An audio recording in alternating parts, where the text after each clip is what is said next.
Bonjour. Suite à la demande de quelques étudiants de SV, j'ai essayé de faire la correction de la série de mécanique. D'accord? Donc, dans le premier exercice, c'est un exercice qui traite le mouvement d'un solide sur un plan incliné. On considère un solide de masse M et de centre d'inertie G en mouvement sur la droite de plus grande pente d'un plan incliné d'un angle alpha par rapport à l'horizontale. Les frottements sont négligés, c'est-à-dire que la force modélisant l'action sur le plan incliné sur le solide est donc perpendiculaire au plan incliné. Le solide est lancé vers la partie supérieure du plan incliné selon l'axe OI avec une vitesse initiale de vitesse V0. À la date t égale à 0, le centre d'inertie J se trouve en haut. Son vecteur vitesse est alors égal à V0i. On étudie le mouvement de J pour t supérieur à 0. Dans la première question, c'est donner une expression de la date Tm à laquelle J atteint son point le plus haut. Dans la deuxième question, on va déduire l'expression de la coordonnée xm de ce point en fonction de G sinus alpha et de V0.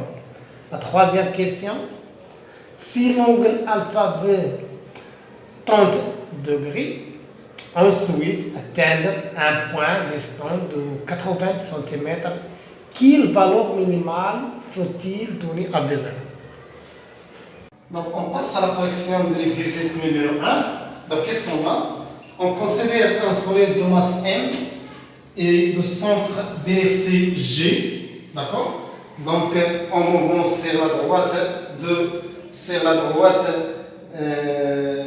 plus grande pente d'un plan incliné d'un angle alpha par rapport à l'horizontale, donc voilà alpha. Donc les frottements sont négligeables, c'est-à-dire que la force modélisant l'action sur le plan incliné par rapport au solide est perpendiculaire par rapport au plan. Donc voilà la force de frottement, donc il est perpendiculaire. Donc on va représenter aussi le poids P, d'accord? Le solide est lancé vers la partie supérieure du plan incliné selon l'axe OI. Donc voilà I, voilà O, voilà I. Donc on peut la représenter ici aussi. Donc voilà I, d'accord? Avec une vitesse initiale de valeur V0 à la date T0, le centre d'inertie J se trouve en haut. Son vecteur vitesse est égal à V0, donc à t égale à 0, V égale à V0, donc V égale à V0 bien sûr selon le sens du mouvement, d'accord? On étudie le mouvement de G pour t supérieur à 0. Qu'est-ce qu'on a? Donner l'expression de la date Tm à laquelle G atteint son point le plus haut. Ok? Donc ici, qu'est-ce qu'on fait appel ici? Comment traiter ce premier exercice? Bien sûr, ici, il s'agit de calculer le point Tm, c'est-à-dire qu'on fait appel à l'équation horaire de la vitesse. L'équation horaire de la vitesse, bien sûr, en utilisant bien sûr les principes de Newton. Un petit rappel, bien sûr, c'est les lois de Newton. Donc, un petit rappel. Donc, on a trois lois. La première loi, ce qu'on appelle la loi d'inertie, ou le principe d'inertie. Donc, qu'est-ce qu'il a dit, ce premier principe? Donc, ce premier principe, si dans un référentiel cartésien, la somme des forces est égale à 0 si et seulement si la vitesse est égale à une constante. D'accord? Donc c'est ça le premier principe, ou le principe d'inertie. La somme des forces est égale à 0 si et seulement si la vitesse est égale à 1 constante. Cette vitesse peut être donnée si le système est en repos ou bien différent. Donc V est égal à 0, le système est en repos, ou bien V différent de 0, le système est en mouvement rectiligne uniforme. D'accord? Alors ça c'est le premier principe. Deuxième principe, ce qu'on appelle le principe fondamental de la dynamique, la loi deuxième, donc c'est deuxième loi de Newton. Ce qu'on appelle aussi le principe fondamental de la dynamique. Donc l'énoncé de ce principe, c'est que la somme des forces dans un référentiel d'un cercle galiléen, la somme des forces dans un référentiel galiléen, la somme des forces extérieures est égale à M fois gamma du point M par rapport au référentiel. Bien sûr, si le référentiel est non galilien, on ajoute les deux forces d'inertie. D'accord? Voilà l'énoncé la deuxième loi de Newton. La troisième loi de Newton. C'est ce qu'on appelle le principe de l'action et de la réaction. Le principe de l'action et de la réaction.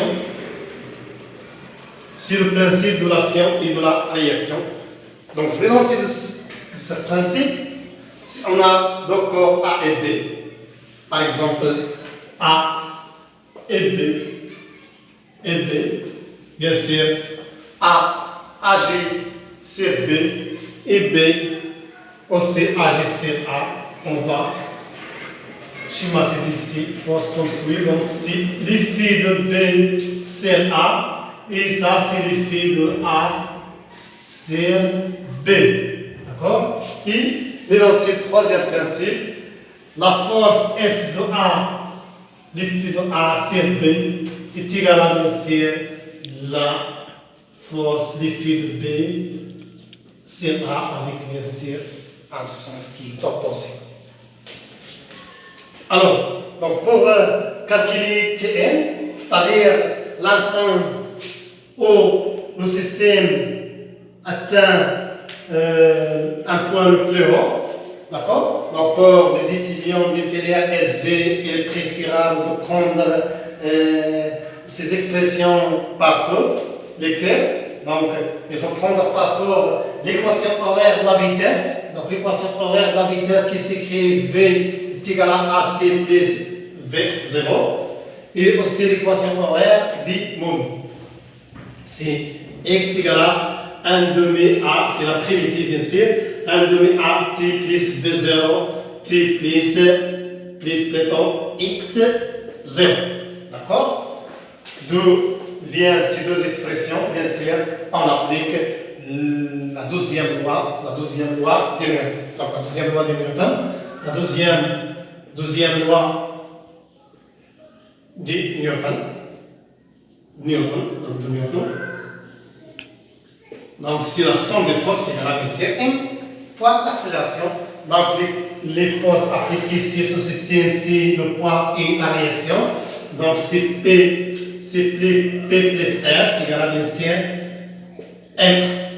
Et pour déterminer donc, le sens de la vitesse, le sens du mouvement, c'est X, le moment il est sur le plan, c'est le long de la droite, donc X il est aussi orienté selon OI. Donc il suffit de projeter cette expression selon l'axe selon la droite OI. Donc la projection de cette expression selon OI, donc la projection de P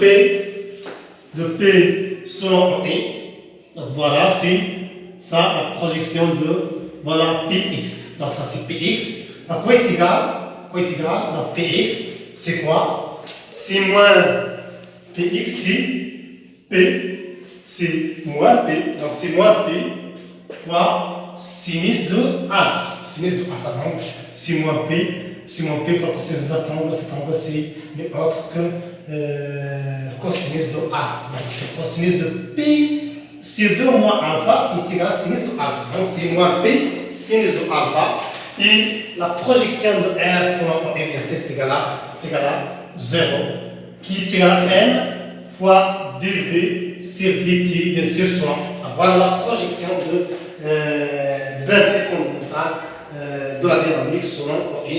Donc toujours on projette ce principe selon OE pour déterminer les équations horaires des moments. Donc à partir de laquelle je peux trouver quoi? Donc on trouve dV sur dt est égal à moins, donc je simplifie par m, donc P est égal à mg, qu'est-ce que c'est moins g fois sinus de alpha. Et aussi pour les étudiants de filière SU, il faut apprendre ça par quoi le moment c'est un plan incliné, il est toujours égal à g sinus alpha. Si le moment est ascendant, bien sûr, si le corps est ascendant, l'accélération bien sûr elle est négative. Si le corps est descendant, bien sûr l'accélération elle est positive. D'accord? Et à partir de laquelle, si j'ai fait une simple intégration, je trouve l'équation horaire de la vitesse. Donc ça implique que dV est égal à moins g sinus de alpha dt.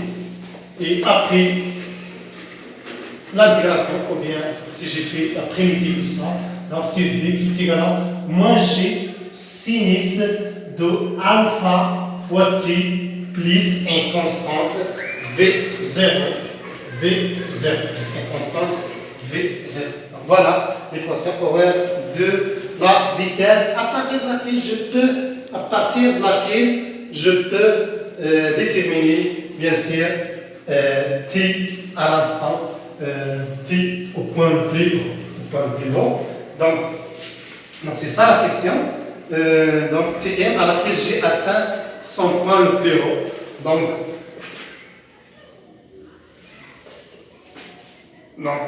à ce point, au point le plus haut, le système bien sûr est au repos. Donc la vitesse est égale à 0. La vitesse est égale à 0. Donc au point le plus haut, donc j'écris comme ça, donc au point le plus haut, le système est au repos.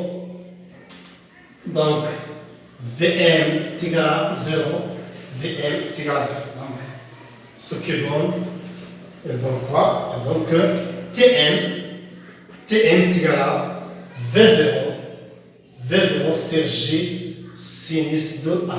Voilà l'expression de Tm. D'accord? L'expression de Tm. Donc c'est Tm, V0 sinus de alpha. Donc pour la deuxième question, calculons Xn, c'est-à-dire l'abscisse au point N, l'abscisse au point le plus haut. Bien sûr, on fait appel bien sûr à l'équation horaire des moments. Donc, comment on écrit l'équation horaire des moments? C'est x qui est égal à 1 demi à t au carré plus v0 t plus x0. D'accord? x0. Donc v0 c'est donné et x0, v0 c'est donné et x0 bien sûr est égal à 0 à l'instant t est égal à 0. Donc, et l'accélération A, à quoi est égal à l'accélération A? D'après la première question, on a déjà trouvé que A est égal à moins G fois sinus de A. Et bien sûr, X0. Et X0 est égal à 0. Alors, qu'est-ce qu'on trouve? On trouve X est égal à, bien sûr, 1 demi moins G sinus de alpha fois T au carré plus V0 t. D'accord? Donc voilà. Et comment trouver Xn? Il suffit de remplacer T par l'expression qu'on a trouvée dans la première question. Donc, je remplace T par cette expression Tm est égal à B0 sur G sinus alpha. Qu'est-ce que je trouve? Donc, Xn est égal à moins 1 demi G sinus de alpha fois V0 au carré divisé par G sinus de alpha plus V0 fois V0 divisé par G sinus de alpha fois G sinus de alpha. D'accord? Donc, x est égal à moins 1 demi G sinus alpha V0. Pardon, ici c'est G sinus au carré plus V0 G sinus alpha. Donc, tout ça, quoi est égal? Donc, moins 1 demi G sinus alpha, je simplifie par G sinus alpha. Qu'est-ce qu'il reste? Bien sûr, directement, égal à 1 demi V0 au carré, c'est G sinus alpha. Voilà l'expression de xm qui est égal à 1 demi V0 au carré G sinus alpha V G sinus alpha. Donc, autrement, mettons pour calculer xm, donc en utilisant une autre relation, c'est la relation indépendante des points. Donc, c'est quoi? Pour toujours les étudiants de filière SV, il faut prendre cette expression par cœur. Donc, c'est V final au carré moins V initial au carré est égal à 2 fois A X ou bien T, ou bien la distance. Donc, c'est la distance. La distance entre l'état initial et l'état final ici. Dans notre cas, dCxm, bien sûr, V final, si le système est en rond. Donc, qu'est-ce qu'il reste? V initial, c'est V0. Donc, qu'est-ce qu'il reste? C'est moins V0 au carré est égal à 2. Alors, A est égal à moins G fois sinus de alpha fois xm. Et voilà, V0 est égal à racine carrée de G sinus de... donc, qu'est-ce qu'on cherche? Pardon? Ça, c'est la troisième question. Donc, la deuxième question, c'est... on cherche ici xm. Donc, xm est égal à V0 au carré divisé par 2G sinus de alpha. Et voilà l'expression. On a retrouvé l'expression de xm qui est égal à V0 de G sinus de alpha. Donc, la troisième question, l'angle alpha de 30 degrés, ensuite atteindre un point distant de 80 cm. Quelle valeur minimale faut-il donner à V0? D'accord? Donc, maintenant, on cherche à trouver la vitesse initiale pour que le système atteigne une valeur maximale distante de 80 cm. D'accord? Donc, à partir de l'expression de la deuxième question, donc, qu'est-ce qu'on trouve? On trouve bien sûr V0 est égal à 2G sinus de alpha fois xm. D'accord? Et après l'application numérique, qu'est-ce qu'on trouve? On trouve V0, on trouve V0 est égal à quoi? Est égal à 1,65 mètres par seconde, mètre par seconde. Ok.